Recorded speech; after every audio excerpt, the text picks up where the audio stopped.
Siva Sutras Part 1 Sambhavopaya. Third Sutra Yoni vargaḥ Kala Sariram.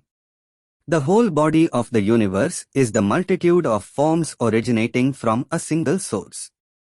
Prasad Bhardwaj. Understanding the Sutra.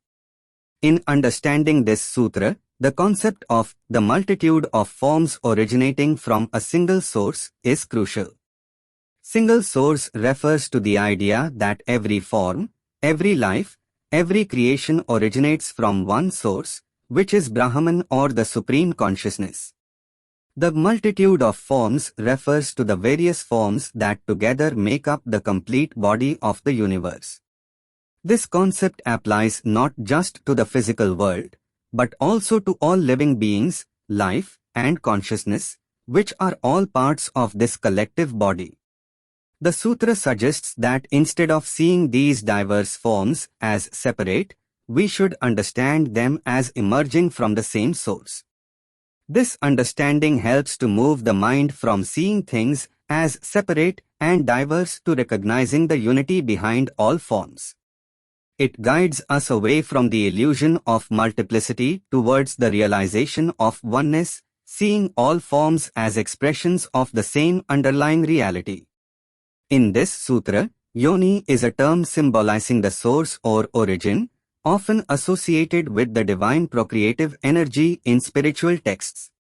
In the context of Siva Sutras, Yoni represents the primal source of creation, which is Brahman, the ultimate, formless reality that is the foundation of all existence.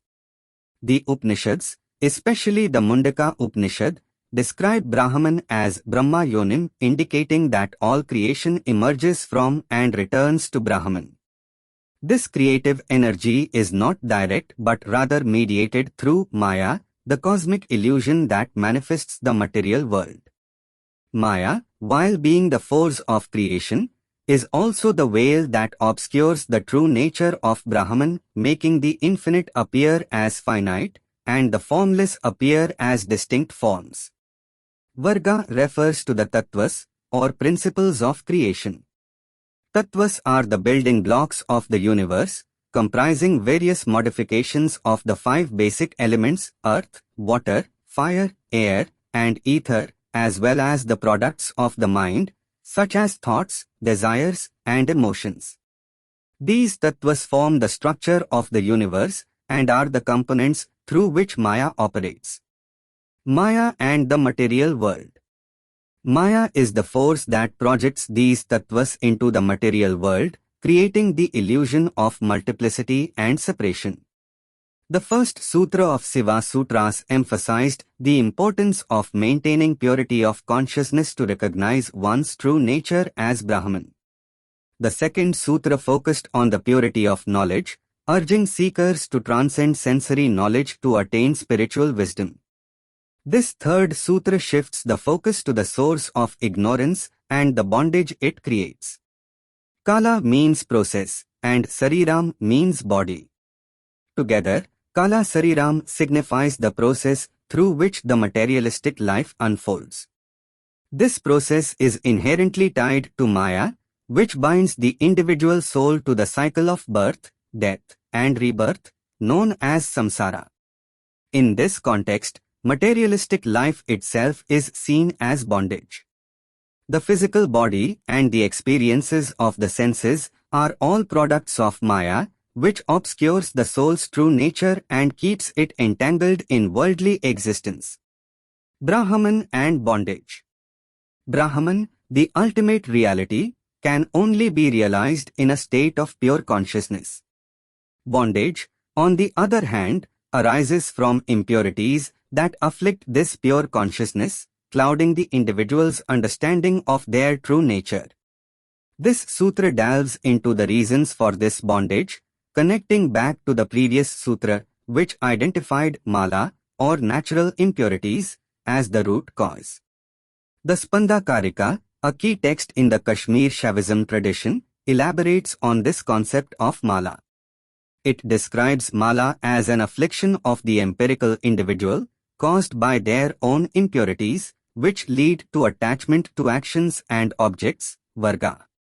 When these impurities are removed, the individual's true nature as Brahman is revealed. Mala is further divided into two types. 1. Karma Mala. This impurity is related to both mental and physical actions. It is driven by desire and is responsible for the soul's attachment to the creations of Maya. Karma Mala binds the soul to the material world through the accumulation of karmic impressions, which influence the individual's thoughts, actions, and desires. These impressions, carried over from past lives, perpetuate the cycle of birth and rebirth, keeping the soul ensnared in samsara.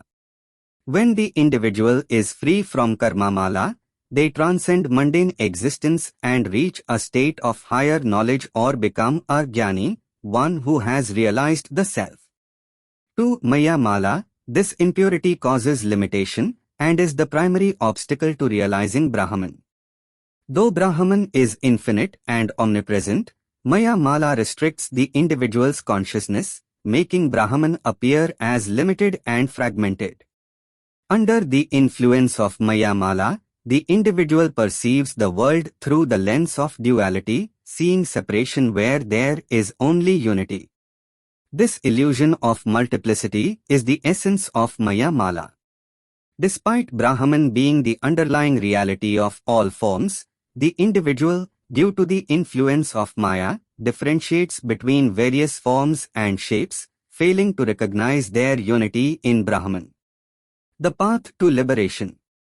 The combined effect of Karma Mala and Mayiya Mala acts as a significant barrier to spiritual progress. Karma Mala, arising from past actions and desires, keeps the soul entangled in worldly attachments, while Mayiya Mala creates the illusion of separateness and limitation, preventing the individual from realizing the all-encompassing nature of Brahman.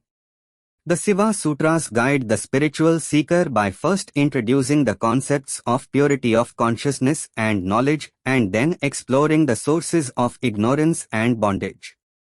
As the sutras progress, they gradually lead the seeker toward a deeper understanding and realization of the self and the ultimate truth. The soul, burdened by the cycle of samsara and the suffering it entails, yearns for liberation. Liberation, or moksha, can only be attained by transcending the limitations imposed by Maya and the impurities of karma and Mayiya mala.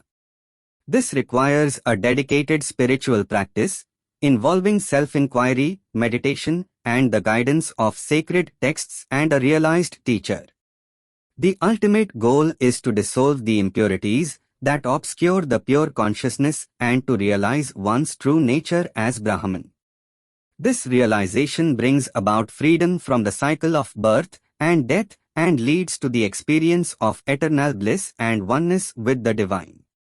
In conclusion, this sutra emphasizes the importance of recognizing and overcoming the impurities that bind the soul to the material world.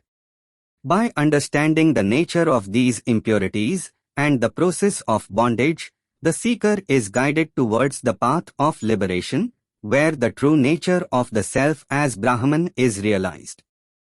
Dear divine souls, let us continue our spiritual journey through these Siva Sutras with the video of the next sutra.